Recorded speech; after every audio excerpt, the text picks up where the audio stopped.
Welcome everyone back to Cat's Eye on the Future. Tonight we have our regular guest Kveldoffer Gunderson again.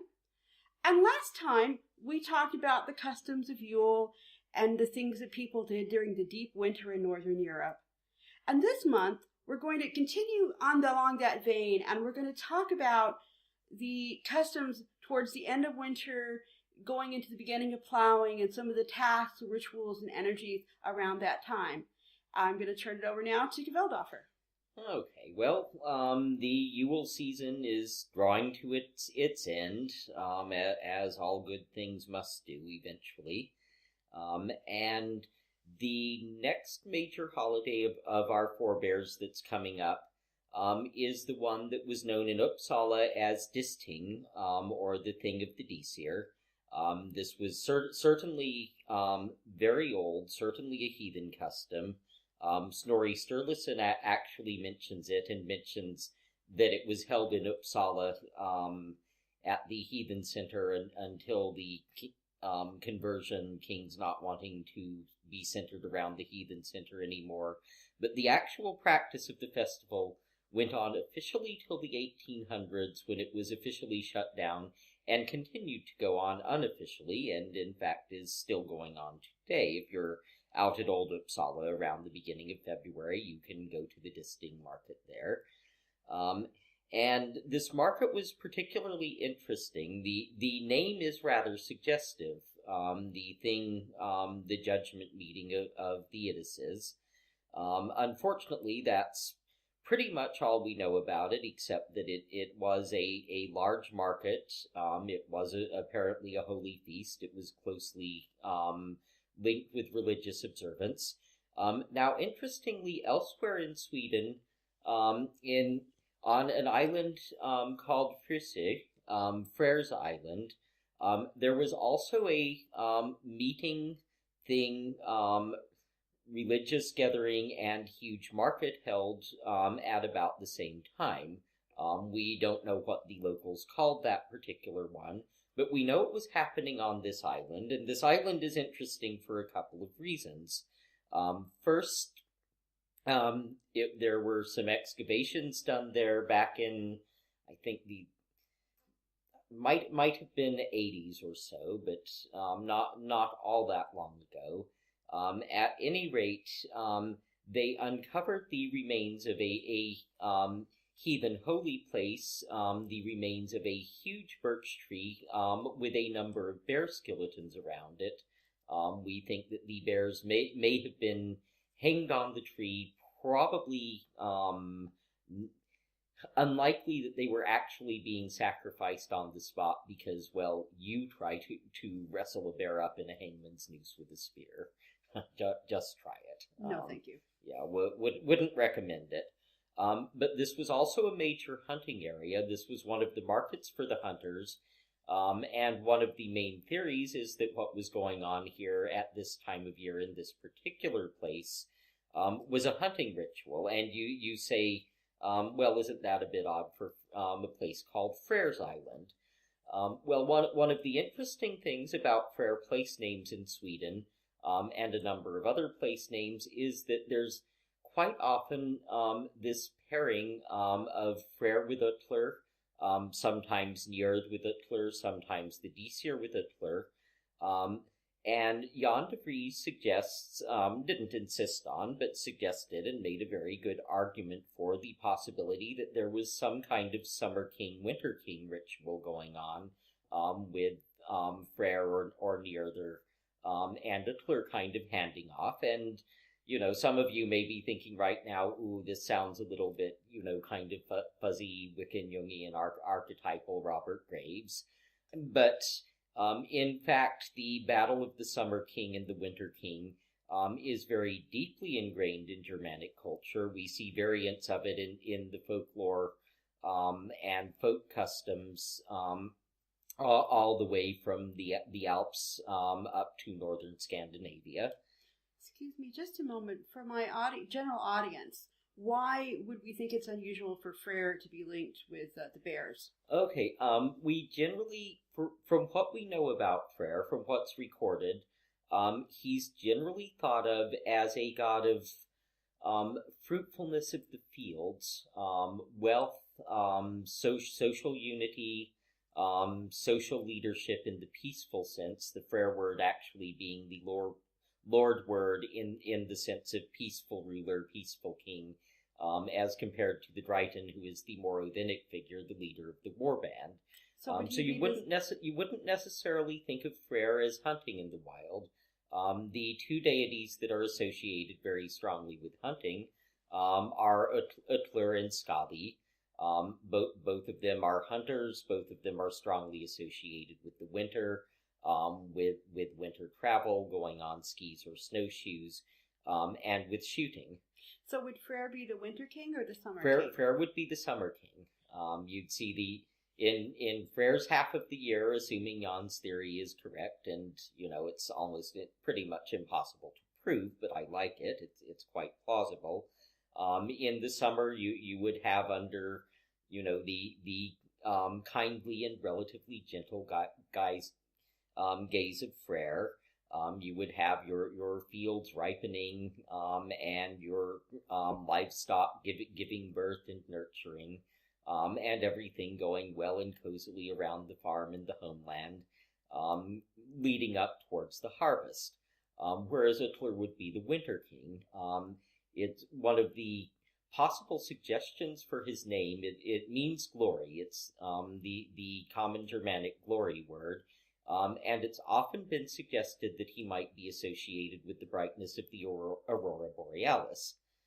But he's certainly associated with winter travel, with hunting and such. And lo and behold, here we are at this market, which among its other functions was to a very large degree a hunter's market, a fur market, because the winter is when the animals are in best fur. So you've been out hunting and trapping all winter. And now it's coming to the end of the winter. It's time to think about, digging out your plow and what you're going to plant, and coming in from, Utler's wild forest to Frere's fields. And I want to backtrack just a little again for my general audience. What would be the Idices and what would be the significance of Uppsala? Okay. The Idices, that's the English word. The Old Norse word is Disir. And this is a very vague word. A Dis can be a noblewoman. A Dis can be a female relative. Your sister would be your Dis, like Freya is the Vanadis, the female relation of the Vanir. A Dis, as I said, noble lady. A Dis can be a goddess. When the term's used collectively, most often it seems to refer to the female ancestral spirits who stick around, look after their descendants, warn them in dreams in times of trouble, and occasionally collect them when it's time for them to go. So that's the Disir. Uppsala, Old Uppsala, was probably, at least in the Viking Age, considered the holiest single site in Scandinavia. It was the seat of the kings of Sweden, the Inglings, who were descended from Frere, and many of them were buried there. In particular, there's 3 great mounds from the Migration Age. The middle one, I believe, belonged to Adils, or if you're an Anglo-Saxon person reading Beowulf, Eadgils, and this guy shows up in Beowulf very briefly. In Rolf Kroki's saga, he's the major bad guy. I think Snorri also portrays him in Heimskringla, and nobody gives him particularly kind portrayals, but the interesting things that stand out about him are that he was a very skilled, very good horseman, and he was apparently died as an offering to Freya or the Idices, or Freya and the Idices collectively. He was actually riding his horse around the mounds at Uppsala at winter night at the Feast of the Disir, when, quote, according to due to the actions of a witch. That's what Snorri says, and it's hinted at in Ynglingatal, which is the older skaldic poem giving the Yngling history. His horse threw him, he he opened his head against a stone, bashed his brains out, and died at the ritual as an offering. So anyway, that's Uppsala, that's Yadgils, and that's the Disir. And Inglings are... Inglings are the descendants of Freyr, whose original name was Ingvaj. We remember Freyr as a title. It means Lord. His name was originally Ingvaj. He was known as Ing among the Anglo-Saxons. The name survives as Ingvi Freyr in some of the very oldest Norse poetry. His sister Freya, we still don't know what her personal name is. We probably never will know unless we unearth some more written materials somewhere, which is why we have no way in the world of telling whether Freya was worshipped anywhere outside Scandinavia or not. Very, very, very, very, very dubious, very problematical.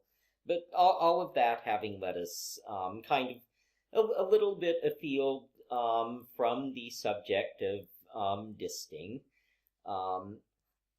we can guess that at Uppsala, obviously there was some significant worshipping of goddesses, female ancestral spirits, or both at this. The Frisier market seems to have been more focused on hunting on the winter market. And you think about it, even if you're not a hunter, this is a very good time to be holding a market.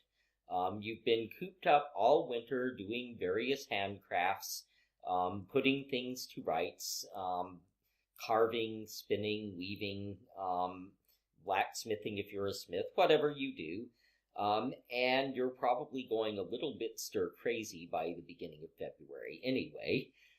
So it's a wonderful time to get out, sell what you've made or caught, buy what you need.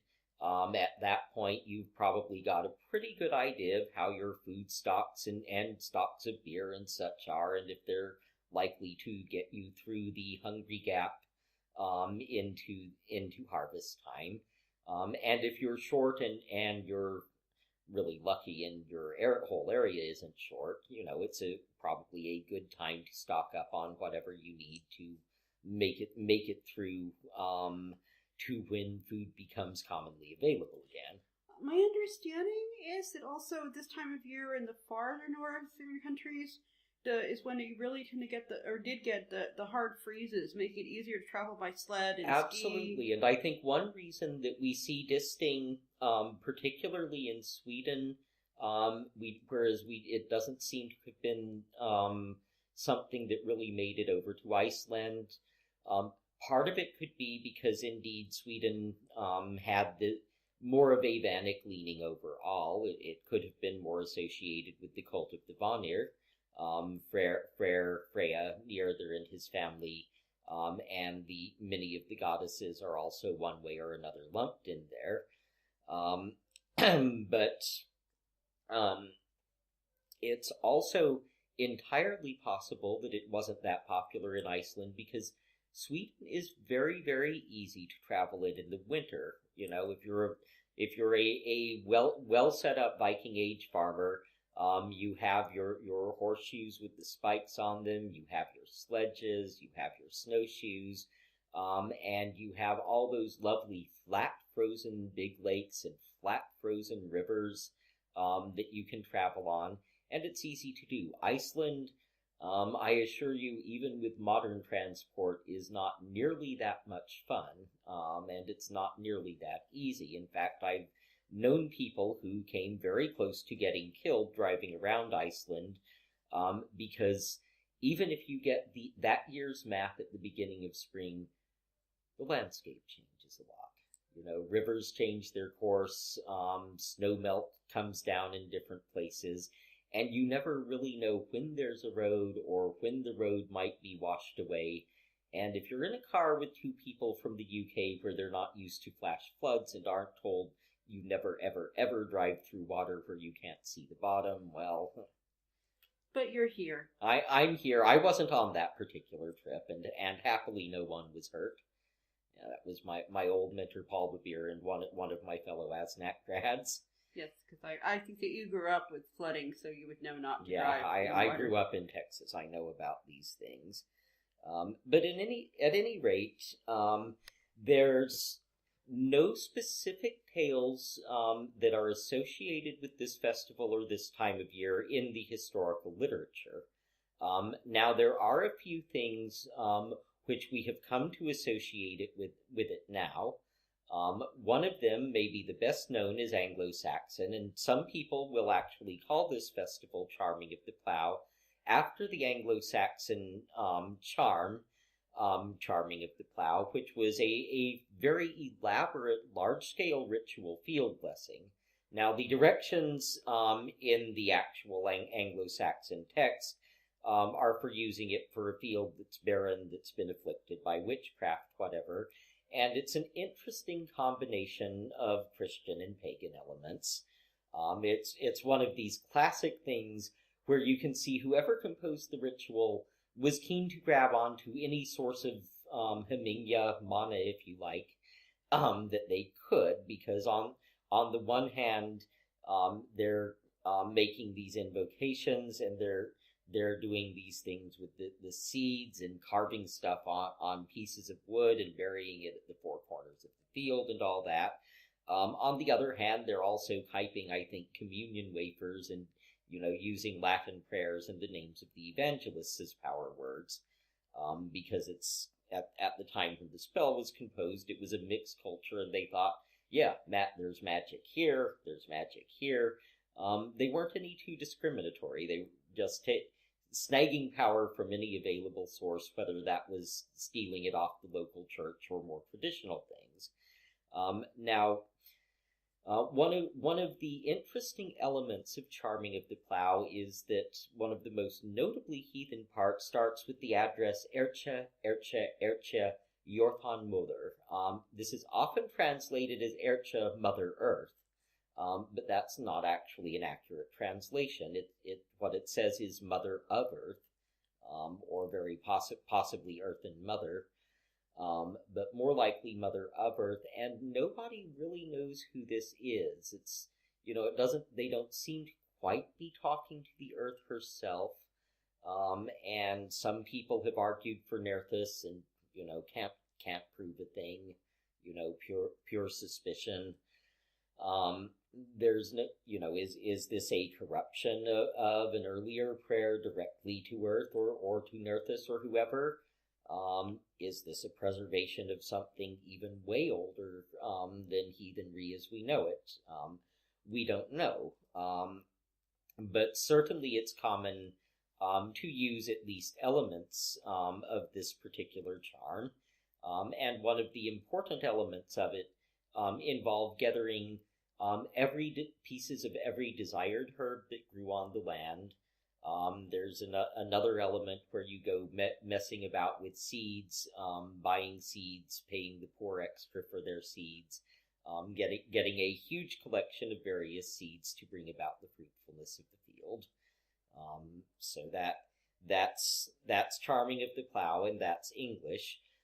Then I wanted to mention something very briefly on that, is that it must have been an extremely important custom, because I just watched the Christmas special for Tudor Monastery Farm, which takes place in the year 1500. It's done by the BBC, and as soon as the last 12th night ritual is done, they bring out the relics from the monastery, and they do this big elaborate ritual carrying them around the land. And then it's not in this episode, but they mentioned that the next one would be the bringing out of the plow. Yeah. And the blessing of the plow and plowing the land. First, they had to do this very elaborate ritual to make the land fruitful. They were still doing it in 1500. Yeah, and the Anglo-Saxon directions, it's obvious that this is a big deal of a thing, takes all day or 2 days, involves a lot of people. This isn't something you'd sneak out and do quietly on your own. No, even again in this reenactment, essentially for the 1500s, the monks bring out this incredible relic that's like draped in all kinds of fancy things, and they walk very slowly. I mean, they obviously on TV they don't show everything. They talk about this is a very big procession. Everybody on the farm is there and has to participate. So I'm interested in the continuity. So when so it's just like the market was still going in the 18th century in Sweden. 19th century. It was officially shut down in the 19th century and continued unofficially to this day. Okay, yeah. So we did a lot of continuity here. Going out to the Disting ourselves when we were living in Uppsala. Yeah, I do actually. Okay, so now you might think, isn't this a little bit early for plowing in Northern Europe, especially Scandinavia? And my suspicion is that at this particular time of the year, what's happening is kind of a setting the earth on notice. There's a Danish saying that P.V. Glubb quotes, I think it's in Bog People, that three furrows in Thor, that is the month of Thori, end of January-ish, bring a good spring. And one of the things, again, that shows up very, very consistently in the first time you break the soil for the winter customs through Scandinavia and England is giving the land little bits of cake or bread. You cut the furrows and you want to lay little cakes or breads in them, a bit of have to give to get, perhaps, or thank you for last year's good harvest. Can we do it again? Or just on honor and recognition. So that's what we know solidly about it. All the music used on the show today is from musicalley.com, your source for free-to-air music for podcasts. The artists place their music up for free to air in hopes that you, the listener, will visit their site and purchase some of their outstanding musical offerings. So after the show, why not visit musicalley.com and explore their extensive playlist? And she sings, she goes home in the evening with the dew all on her wings.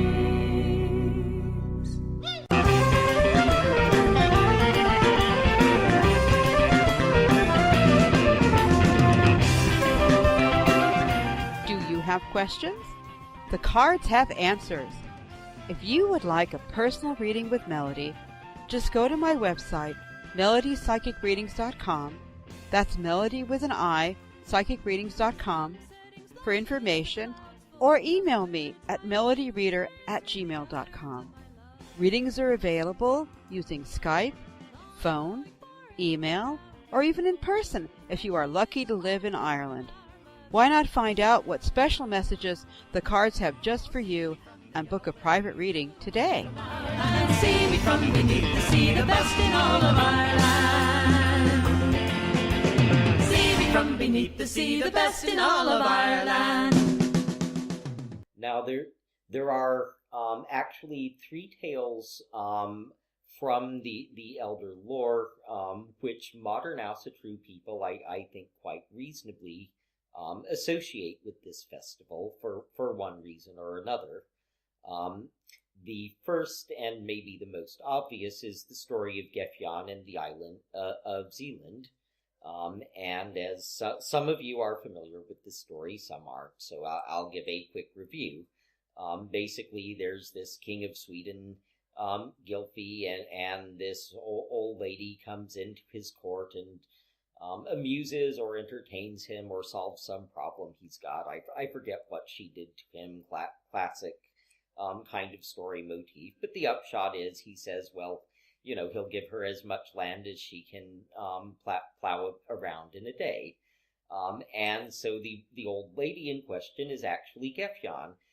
And what does Gefjon do? But she gets on the fast ferry to Jotunheim and finds her a nice bar. Okay, that's not quite the way the story says. That's not quite the way story tells it. But anyway, she goes off to Jotunheim very quickly. Finds herself a big, strong, hairy Etten guy. Sleeps with him, presumably quite enthusiastically, as she then produces 4 big, strong, hairy sons, whom she promptly changes into giant oxen and hitches them to the plow, and plows out a pretty good-sized chunk of southern Sweden, which she then tows out into the sea, and that's the island of Zealand. That's our main island of Denmark. And if you go to Copenhagen. There is a huge, magnificent fountain showing Gefjon with her 4 sons, the oxen, plowing out the island. And I think the relevance of that to a plowing festival is pretty clear and straightforward. And Gefjon, I believe, continued to be more or less the patron goddess, the land goddess of Denmark. But that's another story. So that's one. The second one that I always think of myself at this time is the thawing of Skadi, because this is the point when winter's not really over yet. You know, you're likely to get some more hard freezes. If you live in Sweden, you're likely as not to have snow up to your knees at Valborg. Although if the climate warms up a little more and gets us back to the pleasant days of the Viking era, maybe that won't be quite such a problem. Valborg is? Valborg is Maeve. Valpurgisnacht, if you like. Yeah, I think you can assume that whereas our Austria audience is going to know what we're talking about, my general audience is probably going to appreciate as much explanation as you feel moved to give here. Okay. In any case, for the general audience, this is a long story. I'll just tell the pertinent bits. The Aesir have gotten into a fight with this Etten, and never mind why, it's a long story. Anyway, they kill him, and he's got no sons. He's only got one daughter, and in classic Norse style, she puts on her helm and hauberk and picks up her weapons, and goes off to either make the gods pay her weregild or get her vengeance. Because if there wasn't a boy to do it, it was the daughter's job to become the maiden warrior, to take up and avenge the family honor with weapons her own self.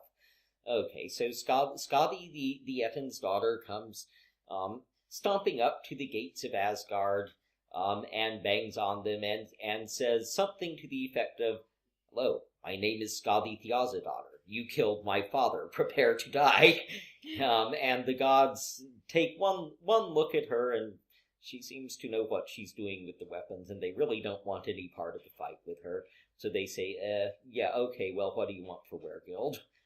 Weregild, for the general audience, is the price you pay when you've injured someone or murdered a member of their family or whatever. It was a very important social institution that kept us all from killing each other off real early. Okay, so the gods ask her what she wants for weregild, and there's 2 things she wants. She wants to marry Baldur the Beautiful, hottest stud of all the gods, because they took her father from her. They owe her a man in her life. Makes perfect sense. And she's pretty depressed about losing her daddy, so she wants them to make her laugh. And the gods are like, okay, Loki, we've got a job for you. And Loki comes along and does some fairly entertaining and slightly untoward things with a goat, and eventually Skadi does actually crack up at this. And then the gods are not too keen about giving away Baldur. So they say, okay, well, you set a condition, we get to set a condition, and the condition is you can have the god of your choice, but you've got to choose him by his feet, or lower legs and feet, actually, is what's meant by the word there. So Mist comes down, and she goes around, checks out all their feet, and makes her choice. And it turns out, unfortunately for Skadi, that the feet she chose actually belong to Freyr's father Njörður, who is, as we know, the god of the sea, particularly the fertile, comparatively friendly inland sea. And she's not wild about this, but okay. They get married, and this point there with the thawing of Skadi's winter heart, first through the laughter, and then through getting married, specifically to this god associated with the sea. Skadi lives in the mountains. She's a Mountain-Etin. Her whole family were Mountain-Ettins, and she's inherited her daddy's Etin Hall in the mountains. But she's actually coming down to the water's edge. And if you're the kind of person who likes nature myths, and, I'm bang behind the physical world is reflecting what's going on in the other worlds, you can see, okay, here's the winter snowfall, the winter ice in the mountains. It's breaking up, it's melting in the sunlight, it's summer, it's going down to the sea. Now, in the long run, this never works out, it never stays there, and Skadi can't stand the crying of gulls and the crashing of waves, so Njörður goes up to her hall in the mountains, and he can't stand the howling of the wind and wolves, so they have a fairly amicable separation. So you get the sense, again, if you're looking at it from a nature point of view, the snow and ice freeze, they melt, they come down to the ocean, come back up to the mountains, and everything goes around. But right here, this time of year, we're just at the thaw point. The third tale, again, very, very, very similar in some ways, only actually, I guess not at all from a feminist perspective, is the story of Freyr and Gerdr. And in this one, Freyr has been sitting in Odin's high seat, looking out over the worlds. He sees this, again, an Etin maiden. The Vanir seem to have this tropism for female giants. They just do. I have no explanation for it. Neither does anyone else. Well, actually, no, I lie. Lots of people have explanations. It's just none of them are all that good. Okay, anyway, for whatever reason, Freyr sees this beautiful giant maiden, immediately falls in love with her, and, starts sulking and pining, and eventually Skadi and Njörður have a talk and find out what the problem is. And so Freyr sends his messenger Skirnir to the Jotunheimr, to the world of the giants, to court this girl for him.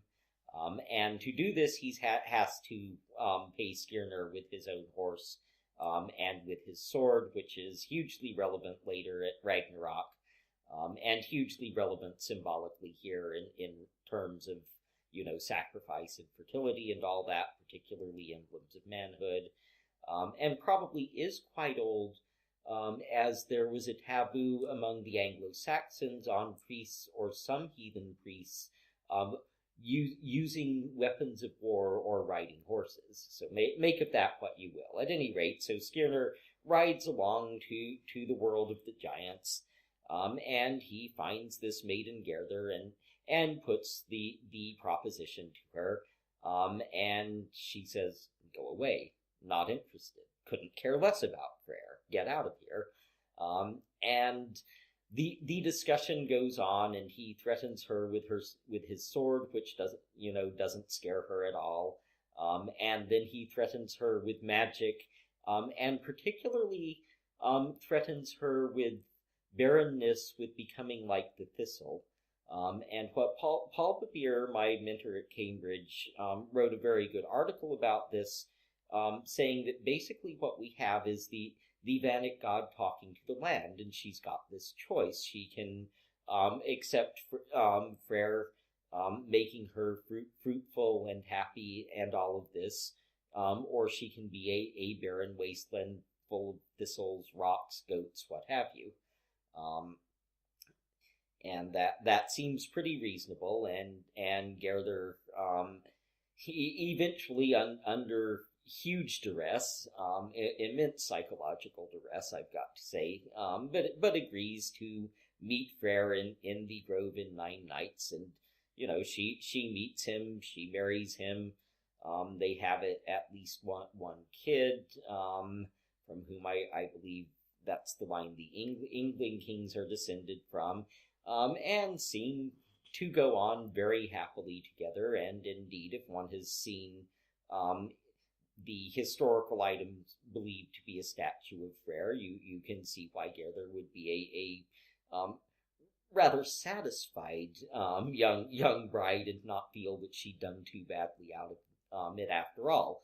But once again, we have this theme of the land that is frozen, that needs to be actively thawed, that needs to be actively charmed in order to get it ready for plowing, for planting. So that is again why I particularly associate that story with the distinct time of year. Well, it would make sense, especially the further north you go. Like you said, the greater risk there is of still being several feet of snow on the ground even by May, and it crops, particularly traditional crop growing, there's no way to speed it up. Yeah. So if you can't plant by a certain time, certain things just don't get grown. Yeah, and you want to put the land kind of on notice, and hopefully everything will melt at the right time and everything will go well. Now the last custom that comes to mind from this time is from Germany, and we've mentioned this a couple of times in our last couple of interviews. But this is also about Carnival time, where you get the maskers, the Wild Pärchen, who are the southern German version of the Furious Host, which some people call the Wild Hunt. But as I explained in previous interviews, that's kind of a misnomer. Now, it's hard to tell, as it often is with some of these, where Yule customs shifted to the Fastnacht, the pre-Lent date, the Carnival date, as a Christian alteration, or was this the last bout of the traditional Furious Host, bringing that energy and let us not forget the fruitfulness of the dead up and scattering it through the lands as part of the entry into the plowing season? Well, I don't know. I don't think anyone does, and I'm not sure how you'd find out. I was going to ask, is it around the end of January, early February? Yeah, it's Carnival. It's the same time as Carnival. Yeah, because one of the things about at least modern Carnival is using up the very last of the stored food that just isn't going to make it, that you want to celebrate with. Now, this modern times this flows into Lent and the idea that you can't have certain foods during that time. But they even mentioned that, again, in the series I was watching, that whereas they start doing that at Yule, they start using the last of the eggs and the last of things. So maybe you want to have a party because you want to encourage things to happen, but you also don't want to waste anything that you have. Yeah. So it's a good meeting of motives there in terms of an agricultural society, because I think modern people don't realize that you just can't. There's a period there when you just don't have things. Yeah, there is, especially that period of the Hungry Gap, which is sort of, April to June-ish? I've been looking into that, and it seems to vary where you are. Just like, apparently, many times in England, they could actually start plowing, depending on where you were at the end of January. It was considered optimum, but that didn't always happen, obviously, because of the weather, but you're further south. And in some places, it's, like in Ireland, I think it was primarily April, May-ish. Some places it was almost as late as August. It just depends on what your crops are. But you're always going to have a period when there's almost nothing, except often it's when the weather is the nicest. But what we're talking about is that kind of first group of scarcity, when you've run out of the things that you've been able to store up, but that just don't last all winter. And particularly in Scandinavia also, a lot of the Hungry Gap would be filled in first by wild sprouting things like Angelica, which is pretty much edible mainly May through June. After that, it gets really tough and nasty and tastes like real stringy celery. It's actually not very nice, but it's quite nice when it's very young. And also, our ancestors were hugely reliant on dairy products. And May was actually in Iceland called Three Milky, because that was when you could milk the cattle 3 times a day. So, it may not have been as bad in that particular period in Scandinavia, but you would get that period kind of between February and maybe the beginning of May before you brought your cattle out to start, grazing, before anything was really sprouting. And again, we were in Uppsala for our first Valborg, May Eve, and I actually had to force birch branches to bud inside because there was snow up to our knees. Absolutely nothing was out. The birches were just starting to bud. Now again, it's a little bit colder now than it was in the Viking Age. They had a slightly better climate. Maybe we'll be very lucky. Global warming will keep going, and we can all have 40 acres and a mule in Greenland. Proof the unprecedented cold that hasn't been seen in decades is now hitting the United States and Europe, for that matter, decides to let up. Yeah.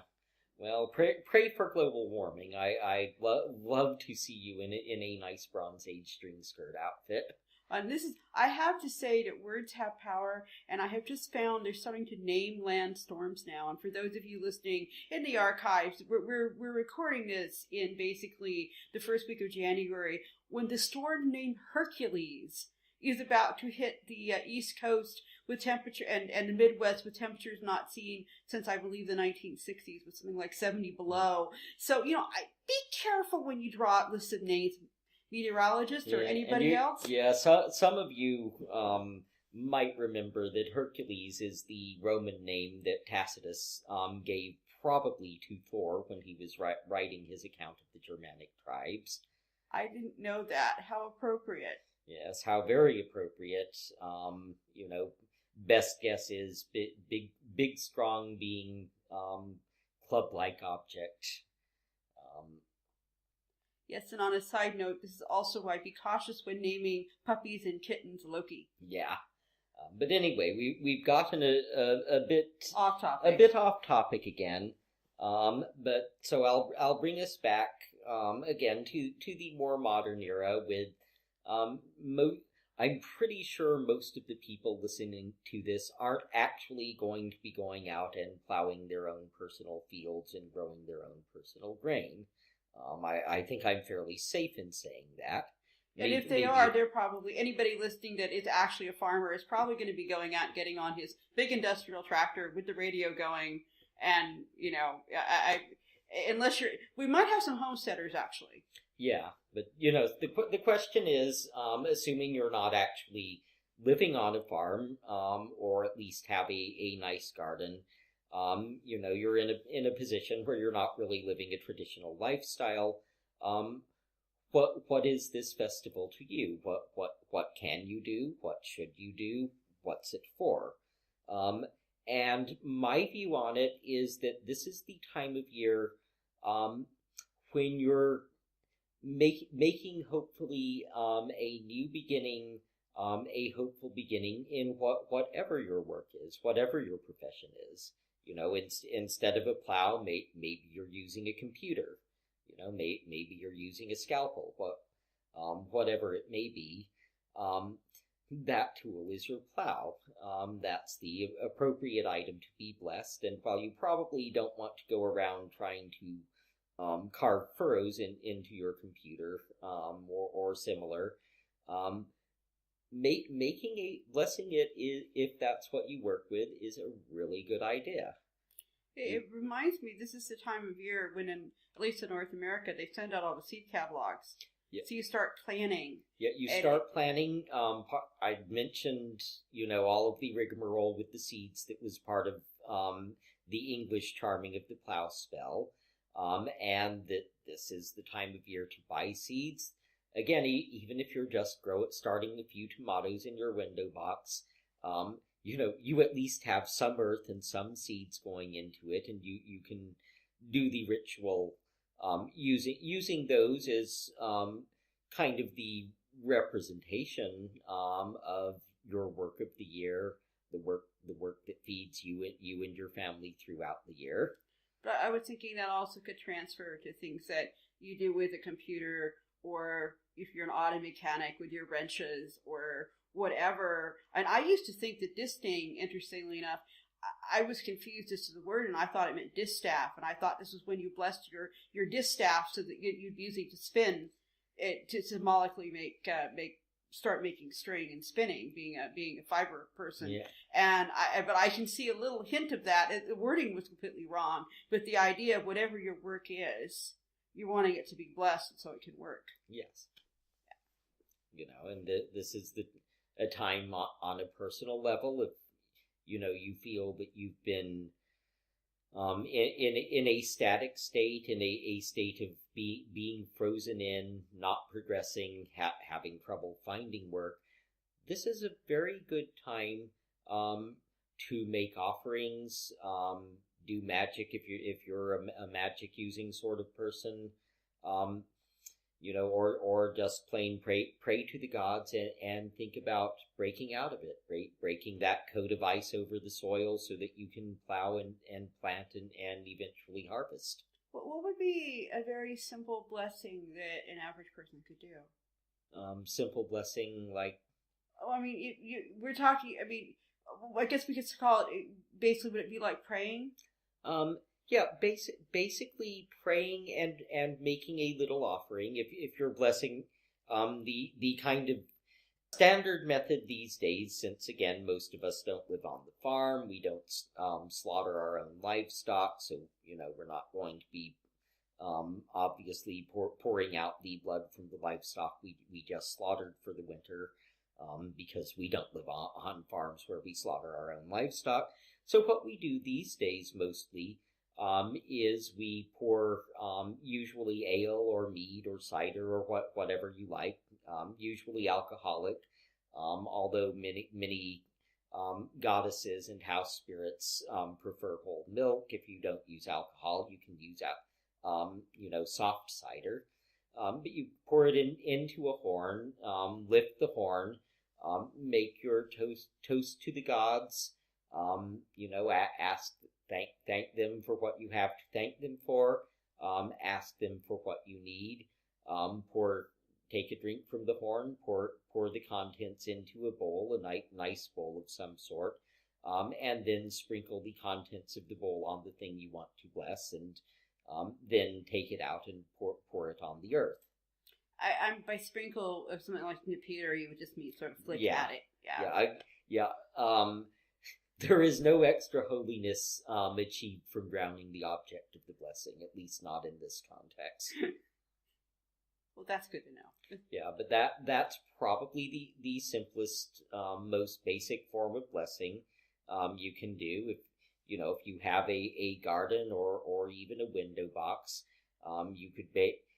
This time of year, it might be nice to bake 3 little cakes and plant them in the window box or in the garden or what have you. You know, again, you can kind of carve the furrows in with whatever comes to mind. I can just have this image of taking a keychain and carving furrows in the tomato box and sticking little, little like those little half cakes that you get. Yeah, but that would do it. You know, since this is religion, not magic, you know, generally the gods are pretty good at knowing what you actually mean and what you need. Magic is more complicated, but religion is more a matter of trust, and really, you know, a lot of people like big, showy, elaborate, dramatic rituals. I like them myself. I really enjoy them. But really, I suspect from the God's point of view, what matters is your sincerity, what you're feeling, thinking, communicating with them. You know, you don't have to worry about not having all the words or all the tools, or any such. And particularly in rituals like this, they're seasonal. They are based on the movements of the other world, which are reflected in the physical changes in the cycles of this world. And you already have all that going with you. You know, it's just a case of a few words to direct it and, get the gods' friendly attention. I have a question because for some reason I've always, and I can't tell why, but when I think of the Runiera, which is the one that's the two V's going around each other, I always think sometimes I see a plow. I wondered if that was just sort of my particular way of looking at, or if there was any connection because of the harvest and the cycles of winter, summer. Not that I know of.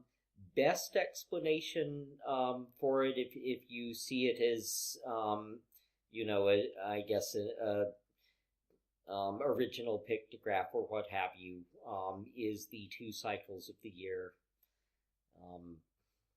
Don't recall there being a lot of other suggestions for it. Okay, I was just curious because so this has been really, really interesting and informative. Is there anything else you'd like to mention before we go? I'll probably think of a load of things as soon as we're done, of course. But, of course. Well, but no, I think that pretty much this is the time of year to charm the plow, charm the field, pull up your socks and prepare to get to work. And have a bit of a party. Yeah, take stock of what you've done over the winter. Get all your plans ready for the summer. And I was thinking the idea of the market, that it's a party, but it's a useful party. It's you get ready to get back to work, but you're exchanging things and getting all the ducks in a row. Yeah, it's very functional. It's a very functional sort of celebration. Well, that was really interesting, and I was thinking perhaps maybe next time or the time after, we might want to do a little bit of talking about religion and magic, because that's a topic that some of my listeners have been asking about.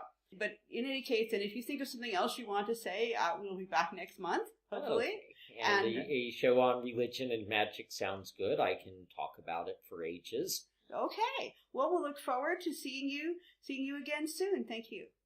Good night. Good night. Thanks, everyone, for attending this episode of Cat's Eye on the Future. And we'll see you back again next time. Well, here's a health to the company and one to my lass. You have been listening to Cat's Eye on the Future, the show where we take a glimpse of the energies coming soon into your world and into your future. Be sure to join us again next time when we explore another chapter of Cat's Eye on the Future. Again. Well, here's a health to the company and one to my lass. Let's drink and be merry all out of one glass. Let's drink